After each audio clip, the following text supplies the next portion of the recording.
maayong buntag Ma'am Maisel and good morning sa tuang mga suking tipaminaw. Yes po, ma'am. Kung sagad madawat nga pangutana about sa PhilHealth for the past few weeks, ma'am, is kining about sa pagka-indigent member sa PhilHealth, ma'am Clea. It seemed like murag wala pa kaayong klaro sa uban, ma'am. Or gusto sila, ma'am, magpa-member sa PhilHealth, kaya lang wala lagi daw kuno sila igong ikasarang, ma'am, financially, no? So, karon ma'am, maghisgot tag indigent PhilHealth membership, ma'am. Sige daw, ma'am, tagay daw may og kuan. Unsa ganang pasabot anang kung indigent member ka sa PhilHealth, ma'am? Unsay pasabot gani ana, ma'am Clea? Si Ma'am Maisel, no? So, sa PhilHealth, ilalom sa Universal Healthcare, duha na lang kabuok ato ang membership categories. So, either direct contributor ta, mo ni kato mga na financial capacity, or indirect contributor. So, mo ni kato mga walay kapasidad, no? Financially.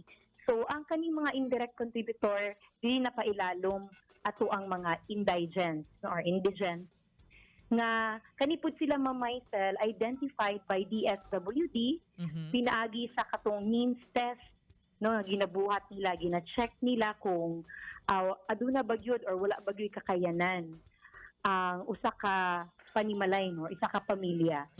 And under the listahanan program, ma'am, sa DSWD, ina-identify nila ni mga indigents, mo po nilang ginahatag sa PhilHealth. Kunya mo kasihan nato sa to ang mga indigent members. So usually, ma'am, Maisel, 1 year ang coverage ana sa mga indigents nato, no, gumikan January to December, covered na sila under the indigent membership. And within that period, pwede gid nila ma-avail itahang PhilHealth benefits. Wala po ni sila ginabayad na contribution.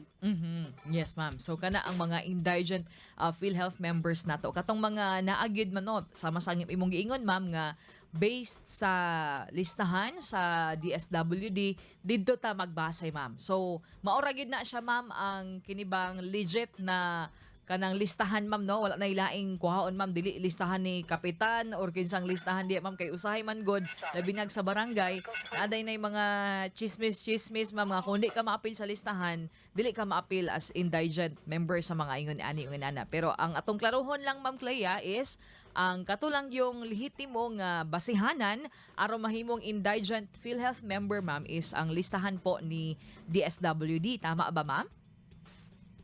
Yes, ma'am. Tama, ma'am, no, ang katong listahanan gid ato ang basehan.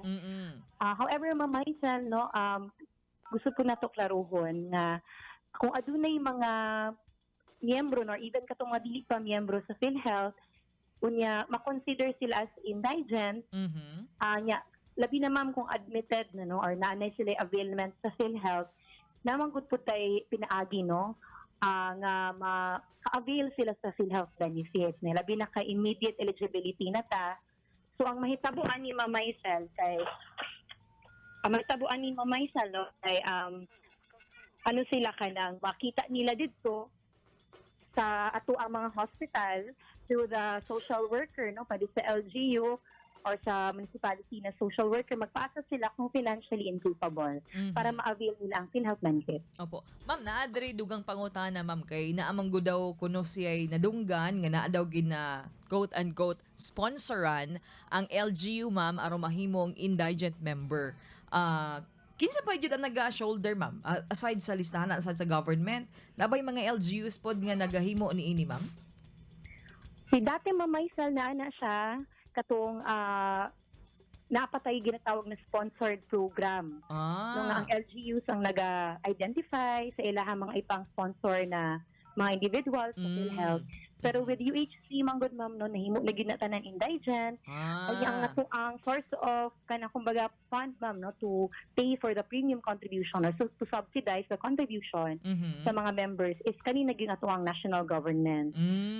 So wala na tong mga kuan sa ma'am, sila mayor, sila gov, wala na ni, ma'am. Wala na, ma'am.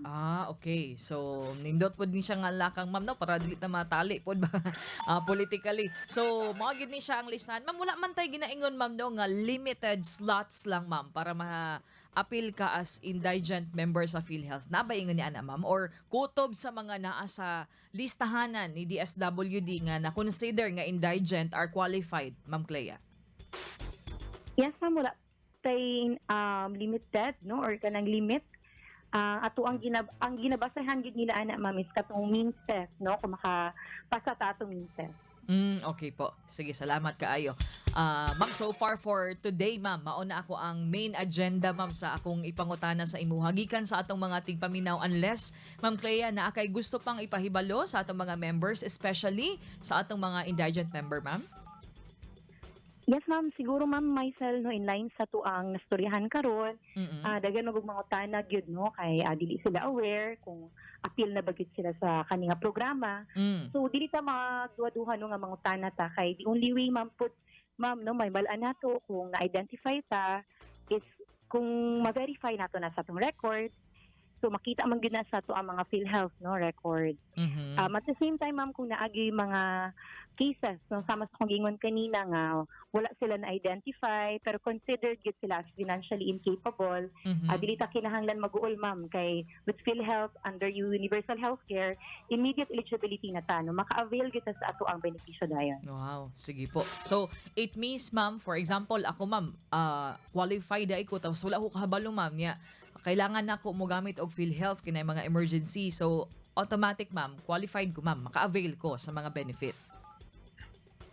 Yes ma'am, tama. Basta yes, lang ma-assess na ma'am sa social worker nato no yes, ma'am. kung na-as financially incapable. Sige po. Pero murag di man ta kapasara naman kay may trabaho, ma'am. So, salamat kay sa mga indigent members nga ni paagi dinhi sa atong sibiyahanan, ma'am. Kay lagi, ma'am, kanang moingon, ma'am, unsa ang pa-member o sagay mayon ko magpa-sponsor daw sila nako, ma'am. Pwede ba na, ma'am, kanang magpa-sponsor sa lahi nga individual, ma'am? Pwede ba na? Kana ma'am, depende na gyud na sa inyo ha ma'am no kay mahulog na siya nga self-employed gihapon. Okay. Kung ikaw mismo magbayad no for another individual. Yes po. So, ang tawagan na, ma'am, ang imuhang unsay tawag ano, category ba tawagan na, ma'am?